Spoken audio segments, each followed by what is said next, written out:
तुम्हारे आंख में बहते हुए आंसू की तर्जुमानी कर सके ऐवानों में।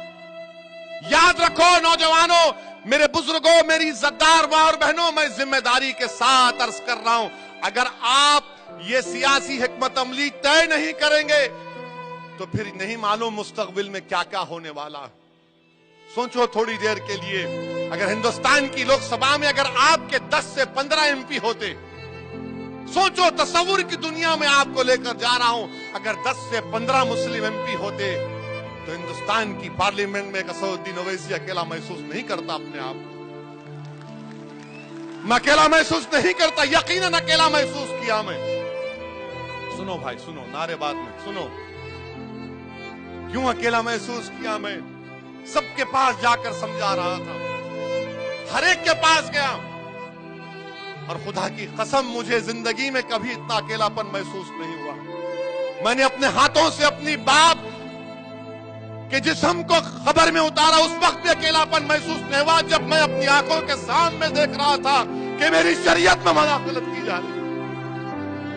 मैं बेबस था, अकेला देख रहा था, ऐसा दिख रहा था कि दोबारा 6 दिसंबर मेरे आंखों के सामने नजर आ रही कि किस तरह से तुमने मेरे मस्जिद के ईंटों को निकाला था, उस तरह का एक मंजर पेश हो रहा था। कि इसलिए हमको आप दिखाना चाह रहे हैं कि हम जिंदा नहीं रह सकते, कि हम अपनी शरीयत पे चल नहीं सकते, इसलिए हमको आप अकेला करना चाह रहे हैं, पीछा करना चाह रहे हैं। हिंदुस्तान की लोकसभा में जो लोग तमाम सेकुलर पार्टियां, ठीक है मैं भड़काऊ भाषण देता हूं, मैं सबसे खराब आदमी हूं, हिंदुस्तान के अगर 100 करोड़ आबादी का सबसे बदनसीब आदमी है तो वैसे ये ठीक है, मगर ये तो बताओ कि 540 के ऐवान में सिर्फ 4% मुस्लिम एमपी क्यों जीत के आते? सोचो भाई, ये आपके लिए कह रहा हूं, मुझे शिकवा गिला आपसे है, उन लोगों से नहीं है मुझे, क्योंकि आपको तय करना है आज।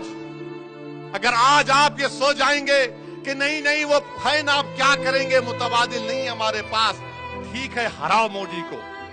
मैं नहीं कह रहा हूं कि मत हराओ मोदी को, मैं ये नहीं कह रहा हूं आरएसएस को, बीजेपी को मत हराओ, मैं ये भी नहीं कह रहा हूं कि शिवसेना को मत हराओ, मगर क्या तुम महाराष्ट्र के असेंबली में 5-6 दीवानों को कामयाब नहीं कर सकते, जो सिर्फ तुम्हारे नाम पर पागलों की तरह तुम बोलेगा, अरे उठ वारिस तो उठ जाएगा, बैठ वारिस तो बैठेगा, भाग इम्तियाज तो भागेगा तुम्हारे नाम पे। बताओ मेरे भाई, कौन है तुम्हारा फिर जिन पर आपने भरोसा किया? वो क्या किए, क्या किए? लोकसभा की उस बहस के रिकॉर्ड को खाकर पढ़ लो आप, हर एक की बहस आपके सामने है, किसी का नाम लेना नहीं चाहता, मगर सब डर रहे हैं, सब डर रहे हैं कि इलेक्शन में जीतना है, हमको हिंदू वोट नहीं मिलेगा, यही हकीकत है ना।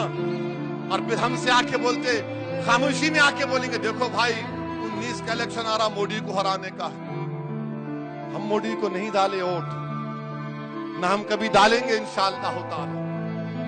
आपने डाला मोदी को वोट, आपने कामयाब किया बीजेपी को, शिवसेना को हमने नहीं किया। अरे हम तो बरसों से तुमको ही डालते आ रहे ना, हमारी 1 नस्ल, 2 नस्ल, 3 नस्ल, 4 नस्ल, 5 नस्ल निकल गई, तुमको ही वोट डाल रहे। मगर जब असदुद्दीन ओवैसी खड़ा होता है तो बोलते वोट काटने के लिए आया, वोट काटने के लिए नहीं आया भाई, मैं अल्लाह गवाह है, मैं वोट काटने के लिए नहीं आया। मैं इन लोगों को करीब से जानता हूं, मैं इनको करीब से जानता हूं, जिम्मेदारी के साथ कह रहा हूं कि कुछ फर्क नहीं है इन लोगों में।